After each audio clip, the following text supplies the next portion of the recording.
Hey, you want a Bud Light? Oh, sure.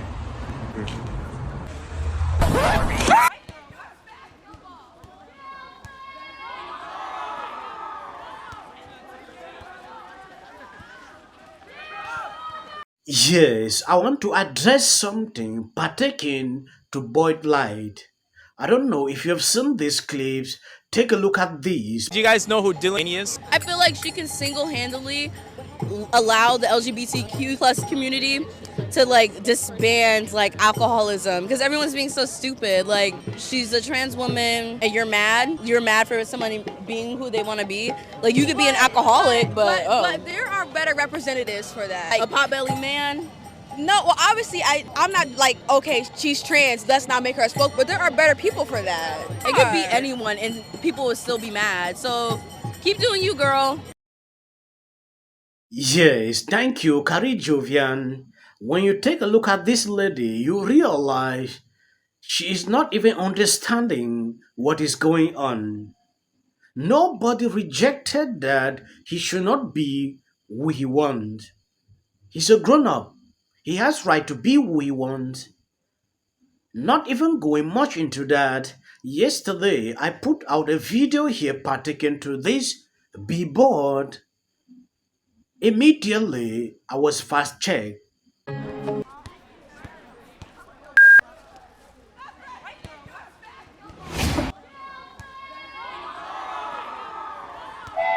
Light sales are down all across the country, and that includes restaurants and bars right here in Montana.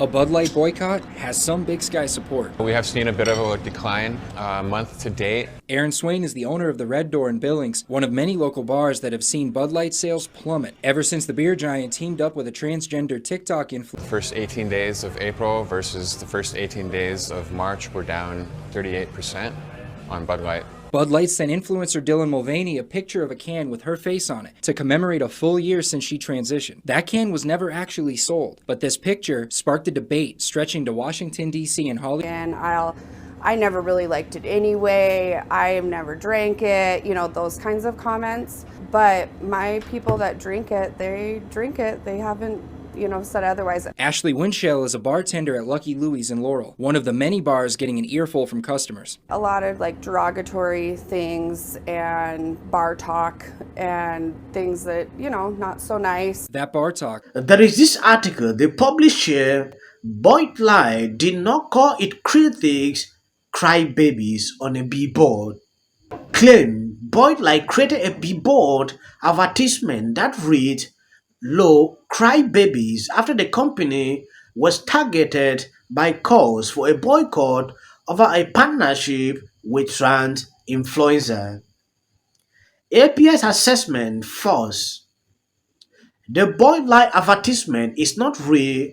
The owners of the billboard confirmed to the Associated Press the actual billboard currently display an advertisement for the streaming service Destiny Plus.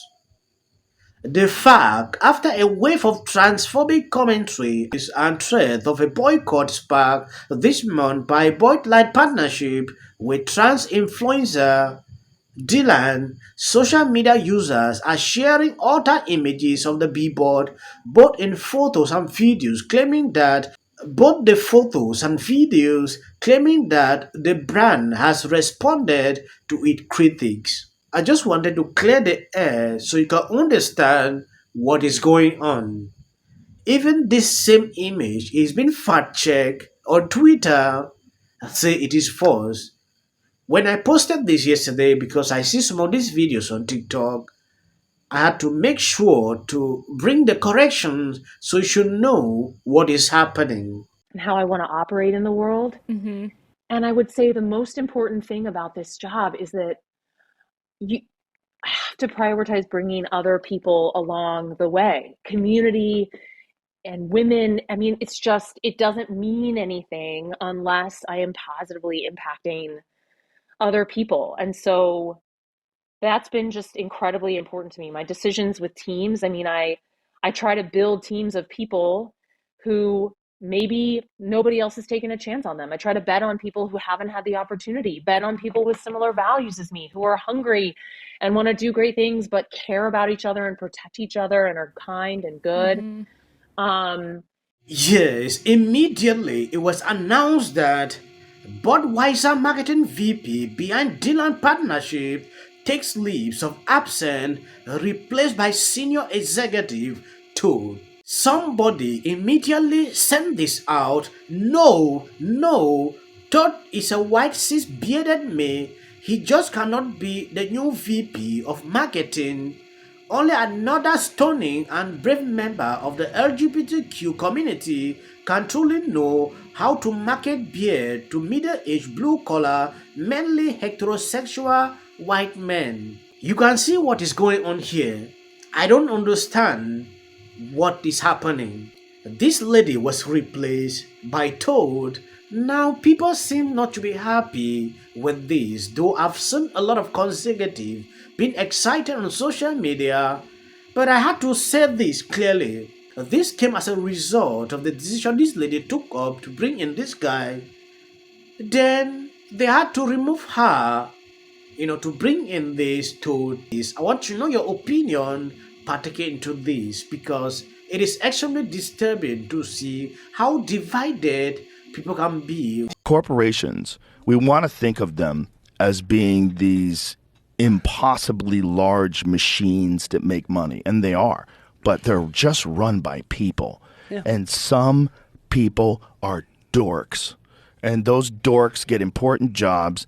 I came across this recently, and I've read a lot of articles confirming what she said on this clip to be true. Breaking news: Budweiser marketing VP behind Dylan partnership takes leaves of absence, replaced by senior executive Todd.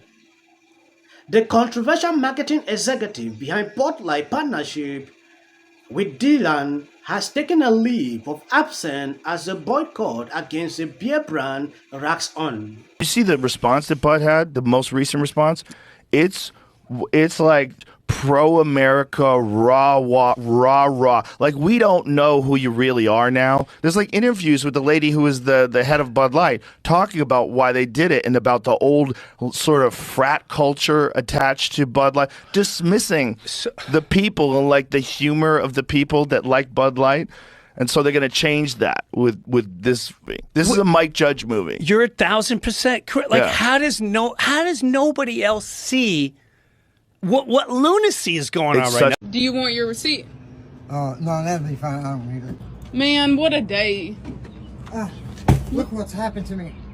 Don't you ever buy a Bud Light. Do you want your receipt?